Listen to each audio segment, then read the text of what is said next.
Bueno, pues muchas gracias por su presencia entrañable. De verdad les agradezco mucho que estén aquí acompañando a Orfeo en el Jardín, el libro que hoy presentamos. Y bueno, están amigos que son amigos de toda la vida y a los que yo aprecio mucho y admiro también. Y por supuesto, para mí es algo profundamente emocionante tenerlos aquí, porque, bueno, por un lado, efectivamente, esto de las presentaciones tiene una doble cara, ¿no? Uno, efectivamente, está nervioso porque no sabe si va a llegar alguien. Sí, con Malarmé creo que llegaron 4 personas en una ocasión. Y luego con Bonifaz, que era un poeta más popular, ¿no? Llegaron 10, imagínense. Entonces, pues les rompimos el récord en este momento. Bueno, pero yo creo que podemos empezar con la presentación de mi querido amigo Blázquez. Les agradezco nuevamente su presencia, que para mí es una presencia, como ya dije, entrañable. Les doy un abrazo a todos profundo y empezamos para ir calentando motores con la presentación de José Carlos. Muchas gracias, José Carlos. Con gusto. Que ha sido un gran amigo de toda la vida en la Facultad de Filosofía y Letras. Así que vamos cambiando. Cuando leí el libro de Víctor Orfeo en el Jardín, lo primero que me saltó a la cabeza fue un relato de Julio Cortázar, Los Reyes, que nos habla de la historia del Minotauro. El mito del Minotauro, ustedes recordarán, está encerrado en un laberinto, y año con año le son ofrendados 7 doncellas, 7 jóvenes. Y entonces eso es de lo que el Minotauro se alimenta. Es el sacrificio que el rey tenía que ofrendar al Minotauro.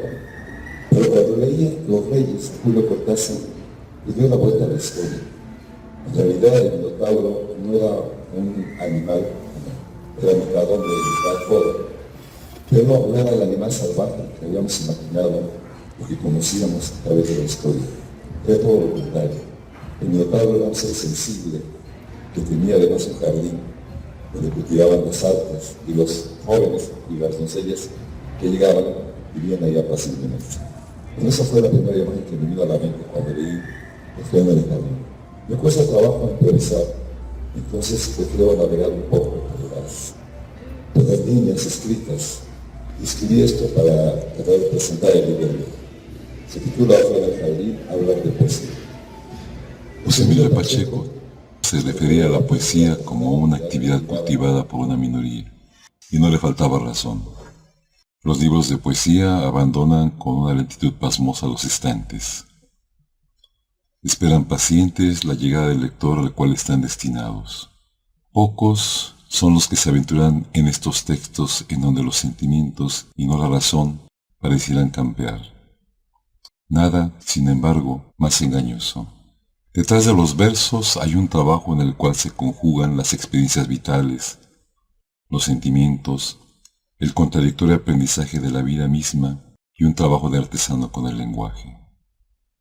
Luis Cardosa y Aragón se refirió a la poesía como la prueba concreta de la existencia del hombre. José Emilio Pacheco se refería a ella como una visible variedad de la neurosis, precio que algunos hombres pagamos por no saber vivir.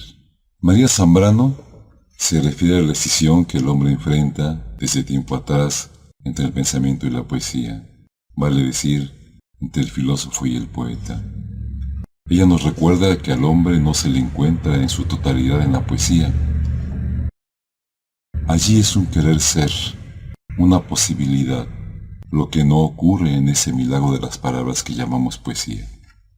Afirma, en la poesía encontramos directamente al hombre concreto, individual. La poesía, añade, es encuentro, don, hallazgo por gracia. Octavio Paz, en aquel libro maravilloso que es El arco y la lira, nos dice lo que es la poesía en una mirada de frases a cual más brillantes y contradictorias. Solo recordaré unas de las líneas iniciales, pero que, seguramente, se han anidado en la memoria de quienes han leído ese libro. Dice así: la poesía es conocimiento, salvación, poder, abandono, operación capaz de cambiar al mundo. La actividad poética es revolucionar por naturaleza, ejercicio espiritual. Es un método de liberación interior. La poesía revela este mundo, crea otro. Es, finaliza el párrafo inicial, prueba hermosa de la superflua grandeza de toda obra humana. Los enunciados parecen contradecirse, sobre todo cuando habla de la superflua grandeza de toda obra humana. Como si todo cuanto hiciese el hombre, en tanto representante del género humano, estuviese destinado a ser superfluo, redundante, nimio. Y sin embargo, y ahí me detengo, aventurarme por las páginas de Orfeo en el jardín, de Víctor Toledo, suscitaron estas evocaciones. Pero antes de continuar, una paráfrasis.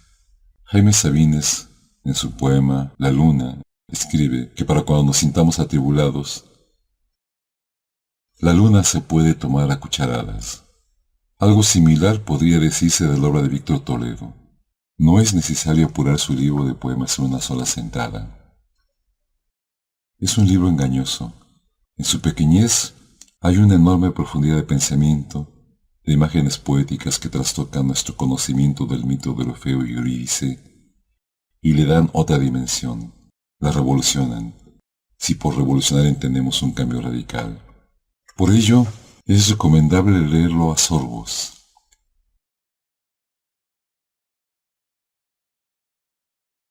Leer un poema en silencio, volver a leerlo, pero en voz alta, para que su musicalidad se manifieste. Entonces hacerlo nuestro, por lo que se dice y por la manera en cómo lo dice.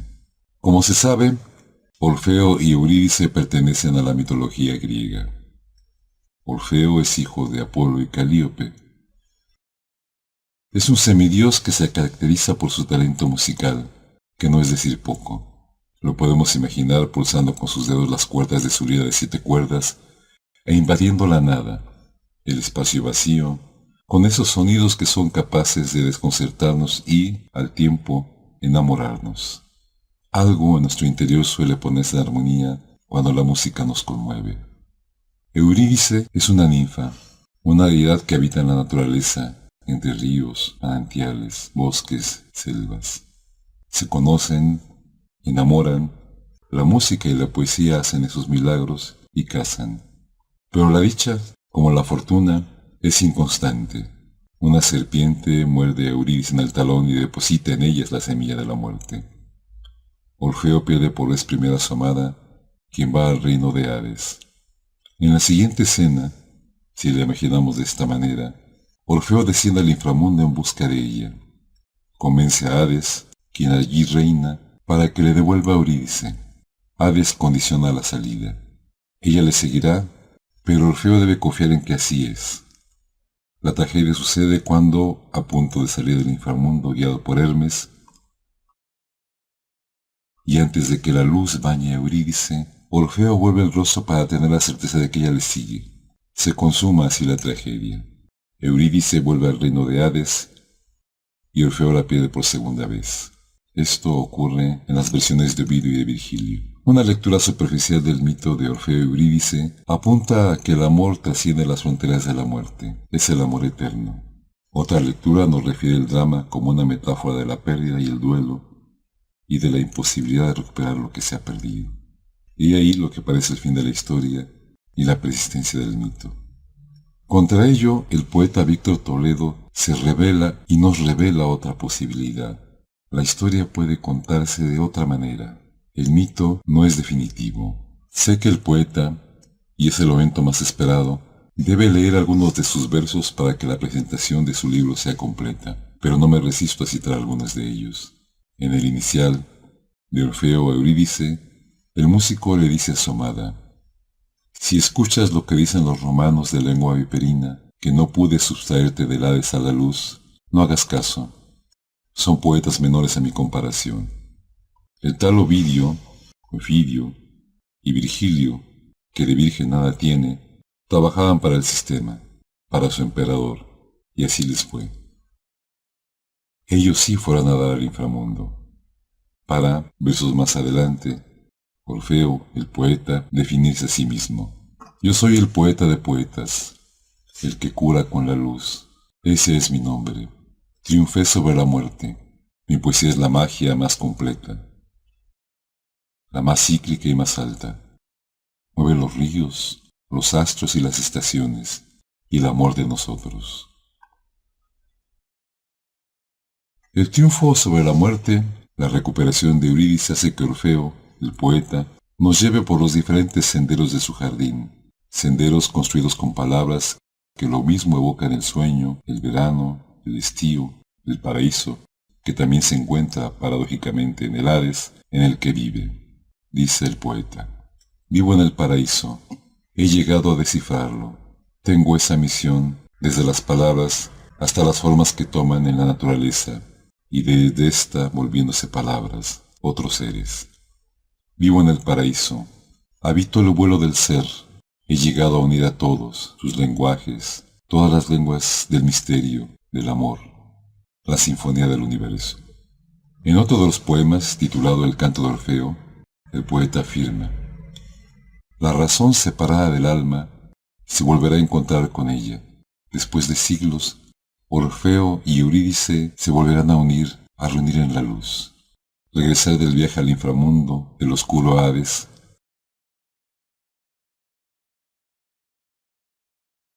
Cerrará el abismo existencial. El ego racional abrirá un yo profundo, más allá del superyo, un nuevo ser, donde con gran modestia y agradecimiento nuestros, la gran conciencia divina nos iluminará desde las aguas profundas del inconsciente consciente. No ignoro que leer fragmentos de los poemas puede generar incertidumbre o desconcierto. La tesela del mosaico que es el poema solo tiene sentido cuando se le mira de conjunto.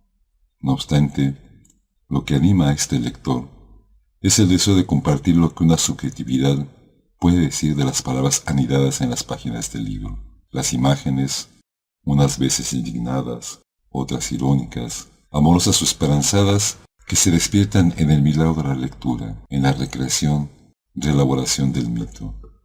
En otro lugar, Víctor Toledo ha escrito, y cito: el rescate de Eurídice del inframundo por parte del dios de la música y de la poesía es el triunfo de la vida sobre la muerte, la conmoción de las leyes de la naturaleza, divinas, significación profunda del poema y de sus estructuras mitológicas y circulares que cumplen con la función de romper con el tiempo y rescatar la memoria, mnemocine, del Eteo.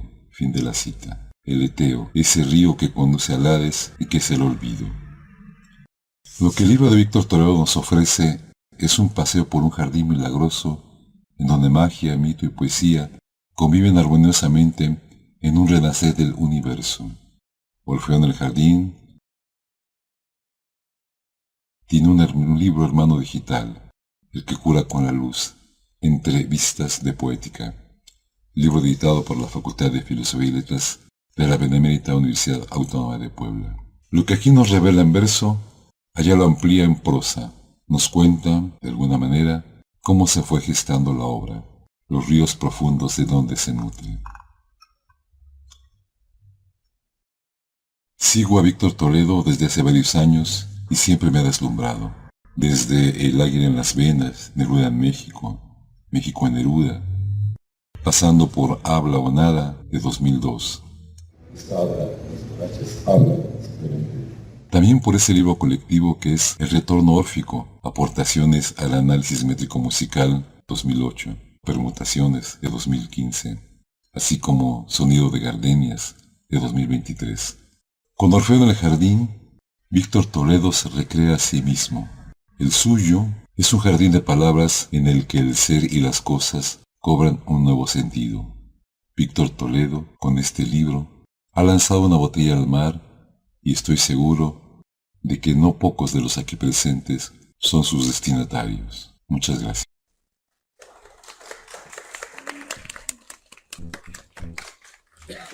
Gracias.